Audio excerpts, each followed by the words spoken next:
Hi my dear students. आज Marathi subject करते हैं। फर्स्ट वन पोइम है, सेम जैसे इंग्लिश में था, वो भी एक प्रेयर थी, अपील थी गॉड को, और यहाँ पर सेम वैसे ही प्रेयर है। और इसमें जो हमारे कवि हैं गुरु ठाकुर जी हैं, वो क्या बताना चाहते हैं इसमें प्रस्तावना में थोड़ा सा डिस्कस कर लेते हैं कि प्रस्तुत प्रार्थनेत सन्मार्ग सन्मती आणि सत्संगती याचे महत्व कवीनं अधोरेखित केले आहे। मेन जो है आइडिया इस पोएम का, कविता का, वो यही है कि हे ईश्वर, हमें सही रास्ता दिखाओ। चुनना तो मैं ही है, लेकिन रास्ता दिखाना कि ये सही है, तो सही रास्ता दिखाएं हे ईश्वर। ईश्वर से प्रार्थना की जा रही, सन्मति एक अच्छी बुद्धि देने के लिए ईश्वर से प्रार्थना की जा रही है। और सत्संगति मतलब एक अच्छी संगत दो, जो हमारा फ्रेंड सर्कल हो वो अच्छा हो। चुनना आपको ही है, लेकिन वो बुद्धि देना, अच्छे लोगों को आपकी लाइफ में लेकर आना, वो ईश्वर से प्रार्थना की जा रही है। उसी के बारे में यहाँ पर कवि गुरु ठाकुर जी ने सभी से कहा है कि ये प्रार्थना हमें हमेशा ईश्वर से करनी चाहिए। कायम सत्याची कास धरता संवेदनशीलता जपण्याची ताकद मिळावी। अब ये सारा जो पोइम में है वही शॉर्ट में बता दिया गया है कि सच को लेके चल सकें हम, थोड़े सेंसिटिव भी हों। सेंसिटिव मतलब कि आप दूसरों की फीलिंग को समझ सकें, उतनी ताकत मिले हमें। और जो अनाथ है, जिनका कोई नहीं है, उनको सपोर्ट कर सकें, उसके लिए भी यहाँ पर गॉड से प्रेयर कर रहे हैं कि हम जो अनाथ हैं उनको सपोर्ट कर सकें, उनको कोई सपोर्ट मिल सके, उनको अकेला ना लगे। और शाश्वत सौंदर्याचा अभ्यास लगावा, मतलब कि एक शाश्वत मतलब जो कभी ख़त्म ना हो, क्योंकि कुछ सौंदर्य जो हमें लगता है वो सौंदर्य वो रहता नहीं है। जो चीज़ों की खूबसूरती है, लोगों की खूबसूरती है, वो कुछ समय के बाद ख़त्म हो जाती है। तो हम ईश्वर से वो मांग रहे हैं जो हमेशा सुंदर रहता है, जो कभी कम नहीं होता। जैसे किसी पर्सन की पर्सनैलिटी बोल सकते हो, ईश्वर, आत्मा, ये सारी चीज़ें, अच्छे गुण, वो सब। तो ऐसी अच्छी चीज़ें दो ईश्वर, जो कभी उस चीज़ के पीछे हमारी लगन रहनी चाहिए, वो पाने की लगन रहनी चाहिए। हम गलत चीज़ों में ना इन्वॉल्व हो जाएं, जो सच में है, शाश्वत है, कभी कोई नष्ट नहीं कर सकता और हमेशा हमेशा रहेगा, वो ईश्वर हमें पाने की हमारे अंदर एक लगन रहे। तो कविता पढ़ते हैं और उसका मीनिंग। तो ये एक पूरी प्रार्थना है, तो स्टार्ट करते हैं प्रार्थना। और ये हमें प्रार्थना ईश्वर से करनी चाहिए, हर बच्चे को, हर व्यक्ति को। तो बुद्धि दे, तू तेज दे, नवचेतना विश्वास दे। तो कवि गुरु ठाकुर जी यहाँ पर बोलत आहे की तू बुद्धी दे, तू तेज दे। हे ईश्वर, आप हमको बुद्धी दो, तो आपल्याला बुद्धी द्या, मतलब चांगली बुद्धी द्या, आणि तू तेज द्या। तेज म्हणजे काय, as I always says, physically और मेंटली जो फिट होते हैं तो एक चेहरे पे एक तेज दिखाई देता है, और वो इनर स्ट्रेंथ भी होती है, दैट इज़ कॉल्ड। तो बुद्धि दे, तो तेज दे, तो हमें वैसी बुद्धि दो और वैसा तेज दो, और नवचेतना विश्वास दो। नवचेतना मीन्स क्या होता है, जैसे जैसे हम खुद को एक्सप्लोर करते हैं, जानना शुरू करते हैं, तो एक नई नई चेतना उसे कहते हैं। जैसे आप बचपन में छोटे हो तो आपको रियलाइज़ कराया जाता है, तब तक आप खेलने में काफ़ी बिजी होते हो। थोड़ा सा ये जानना बहुत ज़रूरी है कि नवचेतना क्या है। तो धीरे धीरे आप जानते हैं, आसपास के लोग भी आपको फ़ील कराते हैं कि आप लड़का हो, आप लड़की हो। धीरे धीरे आपको ये फ़ील कराया जाता है, फिर आपको कि पढ़ाई बहुत ज़रूरी है। तो ऐसे ऐसे खुद को आप जानने लगते हो कि लाइफ अच्छा ये है, सिर्फ इंजॉय नहीं करना है, पढ़ना भी है, जिम्मेदारी भी उठानी है, काम भी करना है। धीरे धीरे आप खुद को एक्सप्लोर करना कि हमें ऐशो आराम की लाइफ भी चाहिए। फिर हमें समझ में आता है कि नहीं, रिलेशंस इंपॉर्टेंट है। खुद को एक्सप्लोर करना, अपनी पर्सनैलिटी, क्वालिटीज़ को, तो उसको जाने हम और एक हायर लेवल तक जाएँ हम। तो वो ईश्वर से प्रार्थना कर रहे हैं कि वो हम अपनी चेतना को और विकसित कर सकें, एक नेक्स्ट लेवल पे लेके जा सकें। जे सत्य सुंदर सर्वथा आजन्म त्याचा ध्यास दे। और ये ईश्वर से प्रार्थना की जा रही है कि जो सच है, जो सुंदर है, जो हमेशा रहता है, उसकी लगन रहे, उसको पाने के लिए हम हमेशा रेडी रहें। नहीं तो लोग गलत चीज़ों में ज़्यादा इन्वॉल्व हो जाते हैं, जो एक जैसे कहते हैं ना, ये दुनिया जो है ये माया है, और जो बॉलीवुड है वो माया नगरी है। तो गलत डायरेक्शन में ना जाएं हम लोग। जो हमेशा सुंदर है, सच है और हमेशा रहेगा, वो आजन्म मतलब जन्म भर, वो कभी कम या डाउन नहीं होता, डिक्रीज़ नहीं होती। जो चीज़ें वो हमें पाने की हमारे अंदर एक ध्यास होनी चाहिए, एक लगन रहनी चाहिए, वो पाने की, गलत चीज़ों को पाने की नहीं। हरवले आभार ज्यांचा हो त्यांचा सोबती। यहाँ पर कभी कहना चाहते हैं कि जिनका आभार मतलब जैसे पेरेंट्स के लिए ये वर्ड यूज़ किया जाता है, तो जिनका कोई नहीं है, जो अनाथ हो गए हैं, कहते हैं सबके अपने कर्म है, लेकिन हम ईश्वर से प्रार्थना कर सकते हैं उनके लिए कि जिनका कोई नहीं है, जो अनाथ है, उनको भी सपोर्ट मिले, उनके लिए हम कुछ कर सकें, उनको सपोर्ट कर सकें। तो हरवले मतलब जिनके आहार छिन गए हैं, जिनका जो सपोर्ट है, जो पेरेंट्स हैं वो छिन गए हैं, तो त्यांचे हो त्यांच्या सोबती, तो उनके साथ भी हम रह सकें, उनको सपोर्ट कर सकें। सापडेना वाट जानना हो त्यांच्या सोबती, मतलब ये ईश्वर के लिए भी कह रहे हैं पहले तो, कि ईश्वर आप उनको सपोर्ट कीजिए, उनके साथ रहिए। और सापडेना वाट जाना, जिनको कोई रास्ता नहीं दिखा रहे, जो जीवन में भटक गए हैं, सही रास्ते पे नहीं है, तो उनको लिए आप सारथी बने। हे ईश्वर हमारे, उनके लिए सारथी बनो। सारथी मतलब हो गया जो आपको गाइड करे, सही गलत क्या है उस चीज़ के लिए गाइड करना। एक सारथी का बहुत इंपॉर्टेंट रोल होता है, इसलिए कई बार रामायण में, श्री कृष्णा में, हर जगह सारथी बहुत ज़्यादा बताया जाता है, महाभारत में भी। तो सारथी का मतलब सिर्फ रथ चलाने वाला नहीं है, सारथी है जो आपके जीवन को चलाए, जो सही रास्ता दिखाए। तो जो कंफ्यूज है अपनी लाइफ में, उनको एक ईश्वर सही रास्ता दिखाओ, तो रास्ता दिखाने वाले को ही क्या कहा जाता है, सारथी। इसलिए अर्जुन ने श्री कृष्ण को चुना था एज अ सारथी। गाइड करो भाई, तो हमें भी ईश्वर को चुनना चाहिए। तो हे ईश्वर, जिनको रास्ता नहीं दिखाई दे रहा है उनके लिए सारथी बनो, सही रास्ता दिखाओ और आगे लेके चलो। साधना करी थी तुझी जे नित्य तब सहवास दे।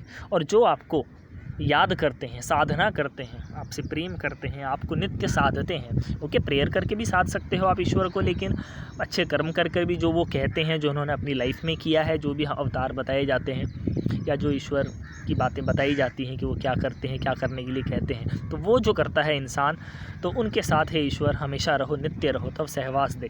कि जो आपकी साधना करे, जो आपकी बातें माने, सही रास्ते पे चले, तो जो आपको साधता है, साधना करता है, उनको हमेशा अपनी कंपनी दीजिए, सहवास दे। जाणाव्या दुर्बलांची, नेक्स्ट स्टेंजा में बताना चाहते हैं, जाणाव्या दुर्बलांची दुख आणि वेदना तेवत्या राहो सदा रंध्रातुनी संवेदना।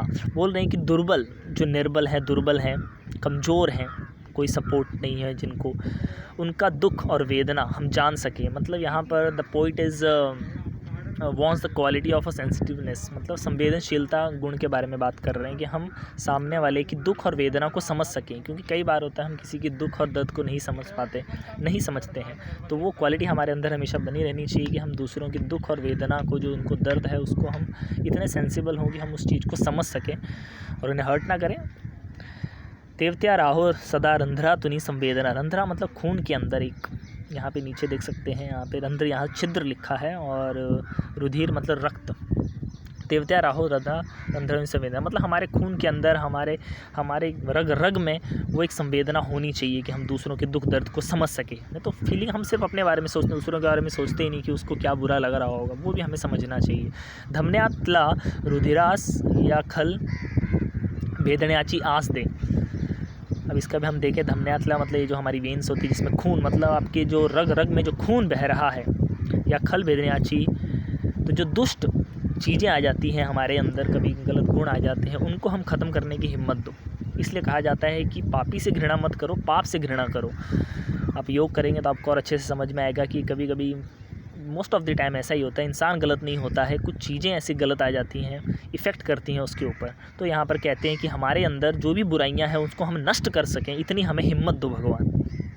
जो ईश्वर की तरफ ध्यान लगाएगा वो जान जाएगा कि वो कई बार बहुत सही करना चाहता है, लेकिन फिर भी कुछ प्रॉब्लम आ जाती है। तो वो यहाँ पर रिक्वेस्ट कर रहे हैं, जो पोइट हैं गुरु ठाकुर जी, कि जो हमारे रग रग में हमारे ऐसा होना चाहिए कि हम जो भी दुष्ट चीज़ें हैं उनको नष्ट कर सकें और आगे बढ़ सकें। सामर्थ्य या शब्दांश आणि अर्थ या जगनाश दे। जो भी हम शब्द कहें उसमें शक्ति हो, मतलब लोगों को इफ़ेक्ट करे, वो चीज़ें हमें भी इफ़ेक्ट करें। तो सामर्थ्य या शब्दांश आणि अर्थ या जगनाश दे। जीने का एक अर्थ मिले हमें कि क्यों जी रहे हैं। क्या एक जानवर की तरह ही पेट भरना है, खाना पीना है, बच्चे पैदा करना है, कि है एक मनुष्य जीवन का कोई अर्थ है? तो एक लाइफ को एक मीनिंग मिले, यहाँ पर ये रिक्वेस्ट की जा रही है। इसलिए यहाँ पर कवि कह रहे हैं कि सामर्थ्य या शब्दांश आणि अर्थ या जगन्यास दे, कि जो हम शब्द कहें वो सामर्थ्य भी हो, शक्ति भी हो उनमें, मतलब सही बातें करें जिसका कुछ मीनिंग हो, और आगे अर्थ या जगन्यास दे कि लाइफ क्यों जीनी है, उसका एक मीनिंग हमें पता होना चाहिए। फिट रहना है, अच्छे से कमाना है, ये सब सारी चीज़ें, शरीर का ख्याल रखना है, बस इसलिए कि बीमार ना पड़े, नहीं, हम कुछ काम कर सकें, जिस पर्पस के लिए आए हैं वो कर सकें। तो जीने का अर्थ, एक मीनिंग, एक पर्पस मिले हमें। बहुत जन वही नहीं जानते, बस सर्वाइव करना है सोचते हैं, तो नहीं, और भी होते हैं। तो वो ईश्वर से प्रार्थना की जा रही है कि एक मीनिंग मिल जाए। फिर देखो इंसान क्या जोश के साथ लगता है उस काम में, तो वो ईश्वर से प्रार्थना की जा रही है कि अर्थ दे दो हमें जीने का। सन्मार्ग आणि सन्मति लाभो सदा संगति। नीति ना ही भ्रष्ट हो जरी संकटे आली किति। फिर यहाँ पर गुरु ठाकुर जी बता रहे हैं कि सन्मार्ग गाणी सन्मति लाभो सदा संगति, कि हे भगवान हमें सही मार्ग देना, सही बुद्धि देना और हमें हमेशा अच्छी ही संगत मिले। वरना होता है आप किसी ऐसे एरिया में रहे जहाँ पे संगति अच्छी ना मिले, तो ऐसा ईश्वर से प्रार्थना करते हैं कि एक अच्छी संगति मिले।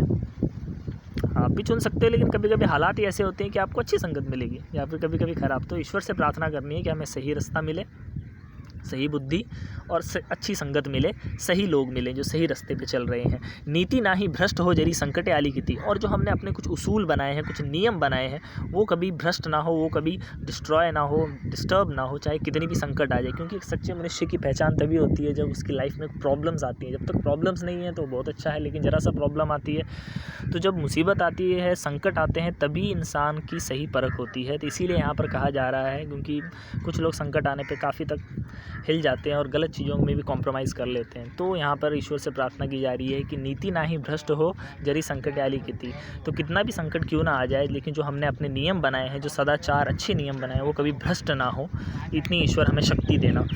पंखास या बढ़ दे नवे झेपण्यास आकाश दे। और यहाँ पर बात बोला जा रहा है कि पंखास या बढ़ दे नवे झेपण्याची आकाश दे, कि हमारे पंखों को एक बल दो, मतलब कि हम आगे बढ़ना चाहते हैं तो हमें शक्ति दो। पंख का मतलब यहाँ पर है न्यू होप, आपके अंदर आगे बढ़ने की जो शक्ति है उसको पंख कहा गया है। तो उसमें हमें और पावर मिले, हमारे या पंखास या जो उम्मीद है हमारी उसको और ज़्यादा बल मिले। नवे झेपण्यास आकाश दे, और एक नया आकाश, एक नई रास्ता दिखाओ जहाँ पर हम और आगे बढ़ सकें और आगे बढ़ सकें। तो यही ईश्वर से यहाँ प्रार्थना की जा रही है। जरा से एक शॉर्टकट में वापस देख लेते हैं। तो बुद्धि दे तो तेज दे, नवचेतना विश्वास दे, मतलब कि हमें सही बुद्धि, सही तेज, हम एकदम देखो तेज तभी आएगा जब आप सही चीज़ें सब करोगे, इस लाइफ को अच्छे से समझोगे, अपनी बॉडी को अच्छे से समझोगे तब। और चेतना मोस्ट इम्पॉर्टेंट, जो शास्त्रों के अनुसार, उपनिषदों के अनुसार यही कहा जाता है कि हम जो है वो शुद्ध चेतना है, उसी को हमें जानना होता है। तो खुद को एक्सप्लोर करना, सेल्फ रियलाइजेशन करना, वो सब आता है यहाँ पर। तो बस यही सारी चीज़ें बताई गई हैं। और ईश्वर की जो सत्य सुंदर है, सर्वथा अजन्म त्याचा ध्यास दे। ठीक है, बस इतना काफ़ी है।